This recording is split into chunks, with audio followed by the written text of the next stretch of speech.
In just a few minutes, a single unscripted sentence from Jasmine Crockett brought President Ibrahim Traoré to tears and sent shock waves through Washington.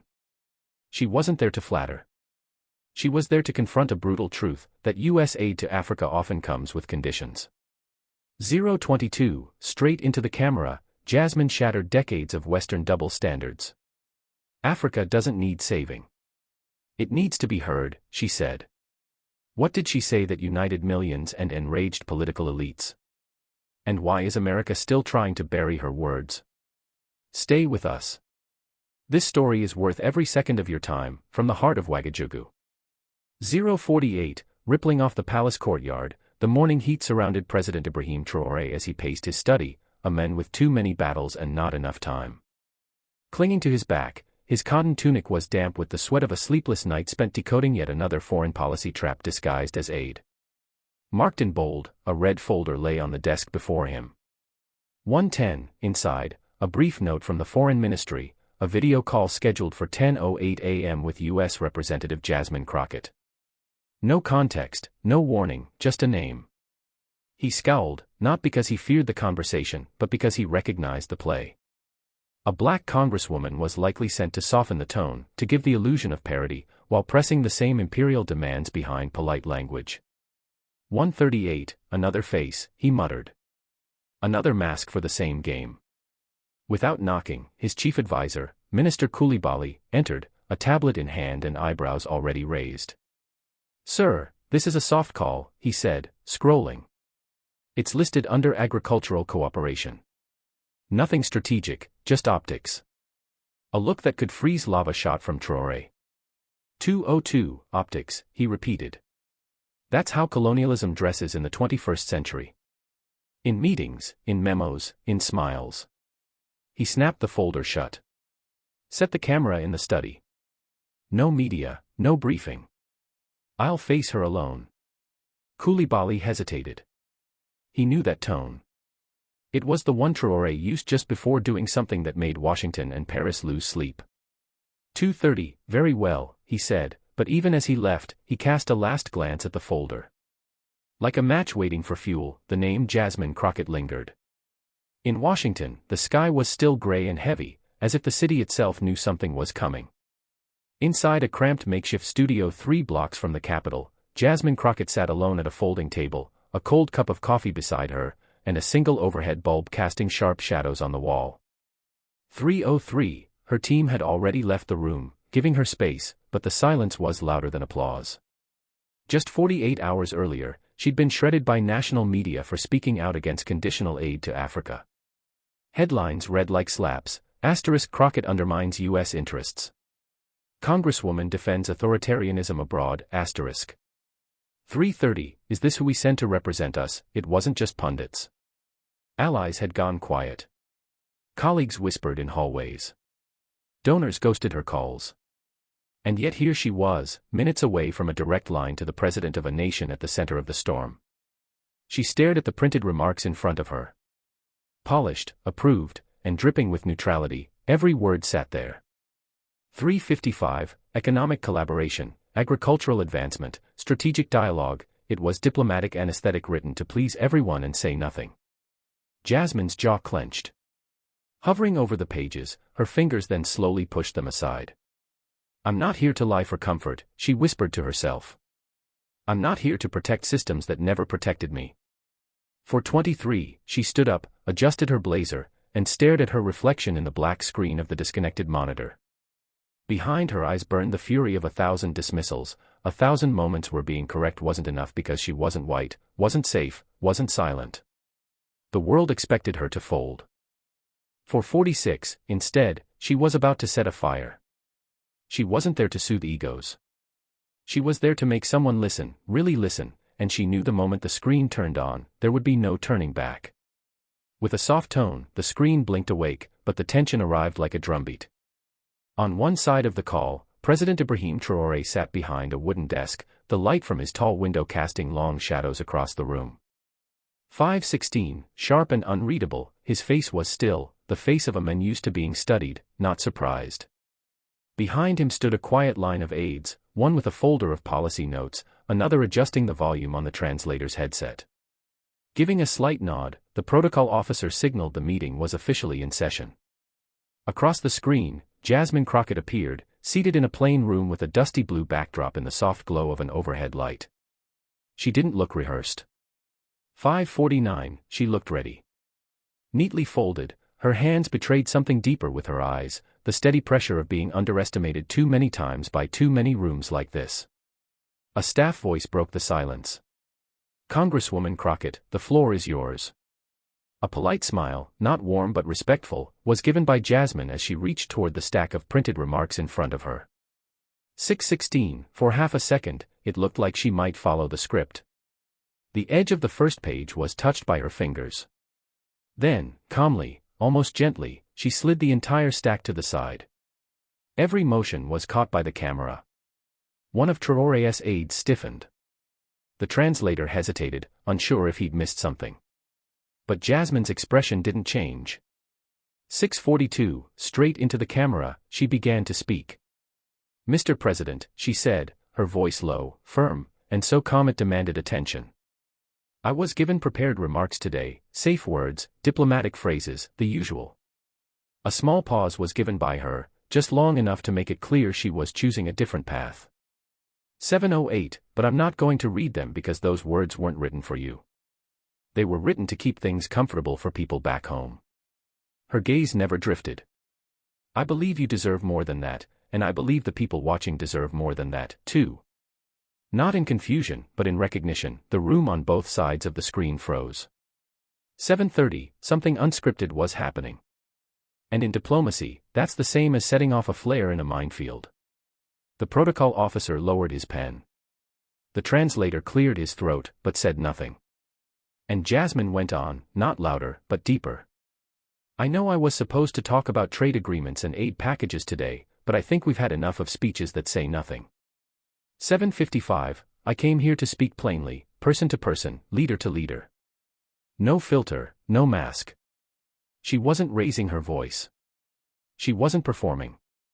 But something about the way she spoke, steady, unshaking, full of choice, made the air feel tighter, as if the call had just shifted from a formality into a moment that might actually matter. 8:15, and just like that, the room shifted, not with sound, but with a silence so sharp it felt like the air itself had been cut in half. It wasn't the kind of silence that came from confusion. It was the kind that came from impact, the kind that falls when someone says something no one dared to say, but everyone needed to hear. Jasmine didn't move. 8:39, her hands stayed on the desk, her fingers spread, her posture upright and calm, but the energy behind her eyes burned like a controlled fire. A dozen lines had been rehearsed by her the night before, lines meant to be safe, diplomatic, forgettable. But she had just tossed them into the wind, and now she was free. Her voice didn't need to be loud. 9:05, it was honest, and that made it thunder. "Mr. President," she said slowly. Each word was weighed, deliberate. "I need you to understand something from the start. I'm not here to clean up anyone's image. I'm not here to sell the idea that America is doing Africa a favor." She leaned forward. Finally released, the tension in her shoulders was not because she was at ease, but because the truth was finally being spoken. 9:34, I came here to ask something that no one in my government seems willing to ask you directly. Something simple, something overdue. Her eyes didn't flinch. Why is it that we, America, always talk about helping you, but never stop to ask what you actually want? The words didn't just hang in the air. 9:58, they pressed down on both ends of the call. Heads turned. Aides looked at each other with frozen expressions, unsure whether to take notes or take cover. Before repeating her words, the translator swallowed hard, slowly, carefully, like he was handling glass. One of Traoré's policy advisors shifted uncomfortably in his seat. 10:22, the protocol officer, halfway through a note, stopped writing entirely. It was as if the walls themselves were listening. Her voice growing firmer but never losing control, Jasmine continued. "We love to talk about aid packages and partnerships, but too often what we're offering is not really partnership. It's control painted over with the brush of generosity. 10:46, we attach strings. We demand conditions. We tell you how to spend it, who to work with, what to allow and what to refuse. That's not support, that's manipulation. Her jaw tightened. And then we wonder why the trust between our nations feels so thin. Still, no one spoke. No one dared. 11:07, the oxygen in the room felt charged. With one sharp, unfiltered truth, she had cut through decades of political performance, and the impact was immediate. Not theatrical, not dramatic, just undeniable. Jasmine wasn't delivering a speech anymore. She was delivering a reckoning. The silence still clung to every corner of the screen, but Jasmine wasn't done. 11:32, not even close. Slowly, she inhaled, as if pulling the weight of history into her lungs. And then she began again, not with anger, but with a steady fire. I didn't walk into this meeting blind, Mr. President, she said, her voice calm but unmistakably fierce. I didn't just read the one-page summary they gave me in the morning briefing. 11:57, I didn't memorize a few facts so I could sound smart for the camera. Slightly open on the desk, her hands were like she was laying something sacred down. I stayed up reading stories about your people, your land, your struggle. Not because I had to, but because I needed to. Because the first time I saw your name in a headline, you weren't being praised. 12:22, you were being ridiculed, labeled as reckless, dangerous, a threat to stability. Quietly, she scoffed. But whose stability were they really talking about? She paused, letting the question sting before she answered it herself. Because the more I read, the clearer it became. You were doing something rare. You were saying no. 12:44, with purpose, her voice tightened. You said no to IMF loans dressed up as generosity. No to the kind of aid that shows up with a smile and a contract written in chains.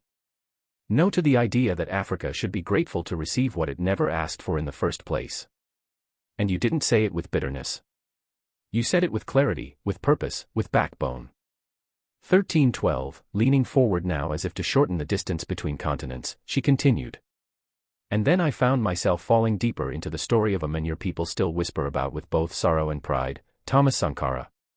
Lower, more reverent, her tone shifted. He didn't just speak of freedom, he lived it. He made his cabinet drive second-hand cars. He banned government perks.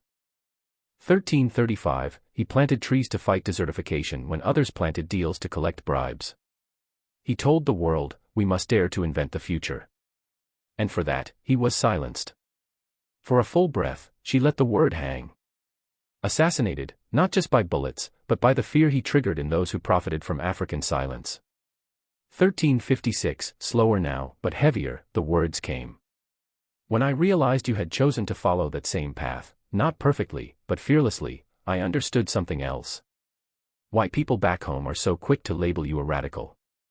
Why the media barely reports what you're building but never misses a chance to amplify what you're refusing. 14:18, directly into the lens, she looked. Because you're not just challenging policies. You're challenging power, the kind that has gotten too used to speaking and never being questioned. For a second, she pressed her lips together, then added with a quieter force. Back in Washington, I got told to be careful even saying your name. 14:37, it might send the wrong message, they said. He's not an ally. But they never asked me what kind of message I wanted to send. They just assumed I'd stay in line, that I'd smile, shake hands, and protect the same systems that have never protected people who look like me or like you. They warned me, Mr. 14:57, President, but they didn't understand. I wasn't afraid of backlash. I was afraid of silence. Again she paused, heart steady, but her throat tight with meaning. That's why I'm here. Not to praise you blindly, not to play politics, but because when I saw the way you stood alone, I realized I had to stand too. 15:18, the room on the other end remained frozen. No notes taken, no whispers. Even the translator's voice, when he repeated her words, had softened, as if he too understood that this was no longer a conversation. This was something closer to truth. The truth she had just spoken didn't echo. It settled like dust after a battlefield roar. 15:41, but instead of retreating, Jasmine pressed forward, knowing this was the moment she had cracked the silence wide open. Mr. President, she said, her tone dropping into something sharper, something almost defiant. You've done what too many of our leaders, my leaders don't have the courage to do. She didn't blink. 1600 hours, you chose people over profit, dignity over dollars. You put your citizens ahead of your comfort, your career, your reputation in foreign media. Firmly on the table now, her hand pressed, fingers tense. And for that, they call you unstable. For that, they warn us not to get too close. Leaning in, her voice rose like a tide, steady but rising. 1622, but what if the real instability is leadership that's afraid to make that same choice? Across the screen, something changed. Since the beginning, Ibrahim Traoré, who had sat like stone, slowly leaned forward. It wasn't dramatic, just enough to show that he was no longer listening like a politician, but like a man hearing something he hadn't dared to hope for. 1647, exchanging glances, his advisors were unsure if they should intervene, but he didn't wave them off. He didn't move at all. Fixed on Jasmine now, his eyes were focused in a way that said, "This isn't noise. This is new." And Jasmine, seeing it, that quiet shift in his posture, that subtle crack in the armor, didn't back off. She took a breath and let her next sentence hit like thunder on steel. 1711, you reminded me what leadership is supposed to look like, and it doesn't look like power. It looks like sacrifice. And just when it seemed she had said the boldest thing anyone on that call had ever heard, Jasmine stopped, not because she was unsure, but because the moment demanded silence before truth. Lightly on the desk in front of her, her hands rested, the edge of a page still visible beneath her fingers, though she hadn't looked at it in minutes. 1743, she let the quiet stretch, not to fill space, but to make room. Room for something that couldn't be softened, something that needed to land with the full weight of history, injustice, and raw, unfiltered honesty. She inhaled once, held it, then let the words go like a blade loosed from its sheath. Africa doesn't need saving, she said, her voice steady, clear, and stripped of any performance. Africa needs to be heard. 1813, the sentence didn't rise. It fell like stone into still water, sinking deep with a gravity no one could deny. On the other side of the screen, the translator blinked, visibly startled. He opened his mouth, hesitated, then glanced toward the protocol officer beside him. Even he seemed unsure whether to repeat it, not because the words were unclear, but because they were too clear, because they broke a script everyone else had agreed silently to follow. 1843, when he finally translated it, he spoke slower than before. Low, deliberate, almost reverent, his voice was, as if repeating something sacred he wasn't prepared for. Around President Traoré, tension rippled like a wave under glass. Exchanging alarmed glances, advisors had eyes wide, lips pressed tight. One of them subtly reached for his tablet, already imagining the headlines, "American Congresswoman defies protocol on diplomatic call." Another leaned toward the communications chief, whispering something no one could hear. But everyone could feel, this is going to explode. It wasn't supposed to happen like this. This call was scheduled as routine, symbolic, safe. But the moment refused to be safe, and then in the eye of that quiet storm, the only movement came not from panic, but from the president himself. 1938, slowly, Ibrahim Traoré's hands, once calmly resting on the desk, curled into fists, not with rage, but with something far more dangerous to those in power, truth that finally found its mark. His jaw tightened. His shoulders drew back. He didn't speak, didn't blink, but his eyes told the story. Tears began to form. He blinked once, slow, uncertain. 2004, and then another tear welled up behind it, as if pushed forward not by emotion alone, but by memory, by fatigue, by the echo of years spent fighting to be seen as something other than a recipient, a subordinate, a footnote in someone else's narrative. And now, across an ocean, a single woman had said aloud what no ally, no donor, no diplomat had ever dared. 2032, *, you don't need to be saved. You need to be heard, *, and he heard it. Down his cheek slid one tear, carving a quiet path through the hardened surface of a man known for military strength and political defiance. Slowly, his chest rose, the breath deeper than any that had come before it. In front of his entire team, in front of the world, the president of Burkina Faso wept. 2056, not in weakness, not in shame, but in the rare, sacred grief of a man who had fought every day to prove his people's worth. And finally, someone had said they mattered. No one moved. No one dared speak. It was as if the call had transformed from a diplomatic exchange into something closer to holy. Jasmine didn't interrupt. She didn't fill the space. 21:18, she let it breathe because she knew this wasn't the moment for more words. This was the moment truth had landed. But no silence lasts forever. And as the final frame of the video call faded to black, Jasmine Crockett's calm defiance gave way to a tidal wave of fury across the American political landscape. 21:39, it didn't take hours. It took minutes. By the time Jasmine had stepped out of her office and exhaled the breath she didn't realize she'd been holding, the knives were already out. From Capitol Hill came the first blow. Senator Alan McKean, a Republican heavyweight with decades of media grooming, went live on Fox News, staring cold into the camera. 22:05, this Congresswoman, he said, voice smooth like poison, chose to embarrass the United States in front of a barely elected strongman. That wasn't diplomacy. That was self-aggrandizement wrapped in a TED Talk. Fast, the clip spread, clipped into 30-second outrage bites. On Twitter, pundits called her performance unprofessional, reckless, and a national disgrace. 22:34, on AM radio, her name was mentioned more than the president's. Commentators accused her of being a mouthpiece for Marxists, a symbol of woke foreign policy. And one host snarled, she sounds more like a spokesperson for Africa than a representative of Texas. It didn't stop there. Conservative memes flooded social media. 22:57, photoshopped beside dictators was her face. Twisted into slogans like Jasmine for Burkina 2024 was her speech.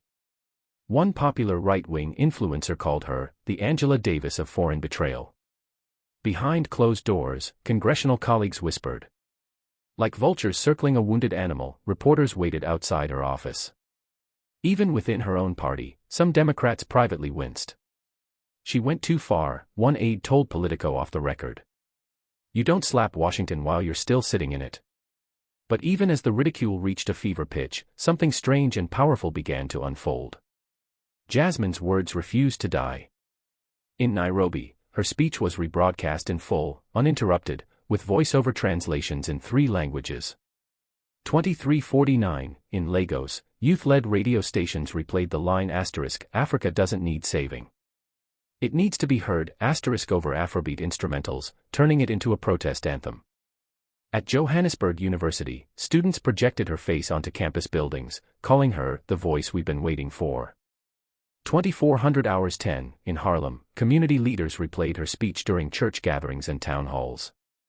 The clip reached South Central LA, Atlanta barber shops, Baltimore high schools. It wasn't just going viral. It was spreading like truth finally finding ears that had waited too long. And it wasn't just Africa. It was every neighborhood that had ever been ignored. 2400 hours 32, every community that had been spoken about but never spoken to. Exploded, Jasmine's inbox, with emails from people she'd never met. Students, mothers, teachers, immigrants, prison inmates, each one echoing the same message, thank you for saying what we've always felt, but we're never allowed to speak. A single mother from Houston wrote, you made me believe again, not in politics, but in dignity.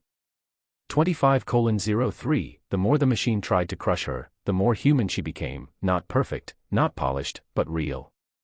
And somehow that was more dangerous to the system than anything she'd said on camera. Because Jasmine Crockett had done what few dared. She'd looked power in the face and said, you're not the only voice that matters anymore. 25:24, they wanted her silenced. Instead, they made her impossible to ignore. And while Jasmine Crockett's speech raged like a wildfire through political halls and public squares, across the Atlantic something quieter was unfolding, something no camera crew followed, no headline chased, but something just as explosive in the soul of a nation. 25:46, President Ibrahim Traoré didn't notify his ministers. He didn't call his press secretary. He left no public itinerary, just a short, hushed word to his aide, take me to Tabaga, a remote village in the southeast of Burkina Faso. Known not for politics but for millet fields, cracked roads, and people who understood dignity not as an idea but as a necessity. 26:11, a plain tunic was worn by him, no tailored suit, no military insignia, and he stepped into a dusty, sun-aged jeep with only a driver and one silent bodyguard. As they left the capital behind, the world of protocols and press briefings dissolved into orange earth, whispering wind, and the long ache of memory. 26:33, long and silent was the journey. With heat, the air outside shimmered, and as the wheels bumped along dried-out roads, Traore sat quietly in the back seat, one hand resting on the window ledge, the other on his knee. On policy, his mind wasn't. On the backlash Jasmine was facing in America, it wasn't. It was on the moment her voice, firm, unwavering, had pierced a veil he had long accepted as unchangeable. 27:02, Africa doesn't need saving. It needs to be heard, over and over in his head, the words played like a song too sweet to forget. When they finally arrived, the jeep rolled slowly into the village's edge. There was no security perimeter, no brass band, just silence and then a slow ripple of motion. Turning from doorways were curious heads. Their play was paused by children. From woven mats beneath baobab trees, elders rose. 27:30, they hadn't been told he was coming. But somehow the village seemed to know. Perhaps they sensed something. Perhaps in a country where history too often arrives as silence or fire, they had learned to feel moments before they were spoken. Onto the red dust, he stepped down, his sandals landing softly. 27:51, not out of duty, but out of reverence, a small group gathered. Flanked by soldiers or advisors, the president wasn't. Alone, he walked, and as he passed the rows of quiet faces, he nodded, not as a ruler, but as a man returning to something essential. From among the crowd, a child stepped forward. Small, he was, no older than 7 or 8, barefoot, with a shirt too large for his frame and eyes that held no fear. Tano was his name. 28:19, in his hands, wrapped in a piece of faded cloth, was a small wooden object, its corners poking out just enough to reveal it had been carved by hand. Instinctively, the crowd parted, as if they understood the gravity of the gesture without needing explanation. Slowly, deliberately, Tano walked until he stood in front of Traore. 28:43, for a long moment, they simply looked at each other. One man who carried the weight of a country, one boy too young to understand politics, but wise enough to feel truth. Then, silently, the boy extended the bundle. Bent down did Traore, not with ceremony, but with something deeper. The dirt met his knees. Gently, he unwrapped the cloth. 29:03, inside was a sculpture carved from dark rosewood. Simple and stylized, 2 figures, one tall, one small, had their hands clasped tightly. Slightly leaned down the larger one, upward leaned the smaller one, as if the weight of the world was being shared between them. At the base, carefully chiseled, were 3 words in French, La gentillesse unit les mondes, kindness unites worlds. 29:25, the president didn't speak, not at first. With his thumb, he traced the edges of the sculpture. In places, the wood was rough, in others, smoothed. A child's work, yes, but also a message, not filtered through speechwriters or campaign slogans, not planned, not manipulated. Unfiltered, undiluted truth, this was. 29:46, and then the tears came. Even him, they surprised. They weren't the tears of politics or grief. They were something more primal, a wave of emotion that had been building for years, decades, under layers of resilience and responsibility. Trembled, his shoulders tight, his lips pressed. Away, he didn't wipe the tears. 30:06, he let them fall, slow and quiet, carving their own path down his face like rain on stone. No one moved. Still, the villagers stood, eyes wide, hearts thundering. They had seen their president speak to foreign leaders, walk across battlefields, stand stoic through droughts and conflict. But like this, they had never seen him. 30:31, raw, human, humbled. Tano didn't flinch. He watched, not confused, but with a strange serenity, as if some part of him knew this was what the men needed. Not applause, not power, but release. A step closer, he took. At him, the president, still kneeling, looked up. His arm was touched by Tano. "She said you made us feel heard," the boy whispered. 30:53, nodding slowly, Traore tried to speak, but unable to find words. At the village, he looked around, the cracked homes, the bare feet, the worn tools, but also the eyes. Lit up, the eyes were, not with pity, but with pride. And in that moment, something Jasmine had already known was realized by Ibrahim Traoré. 31:14, power isn't in what you build, but in who you see. Eventually, he stood, the sculpture still in his hand. Anything grand, he didn't say, no speech, no declarations, but softly, he turned to his aide and said, I want this placed on my desk. Not the gold plaque, not the flag. This. Let this remind me what I'm really carrying. 31:38, and with that, he walked back toward the jeep, his eyes red, his pace slow, but his heart lighter than it had been in years.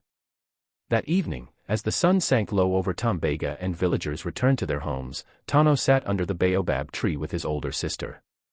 Much, he didn't say, just held the cloth the sculpture had been wrapped in. 32:02, do you think he liked it? His sister asked. Smile, Tano didn't. Just looked toward the road where the dust still hovered in the air and said, I think he needed it.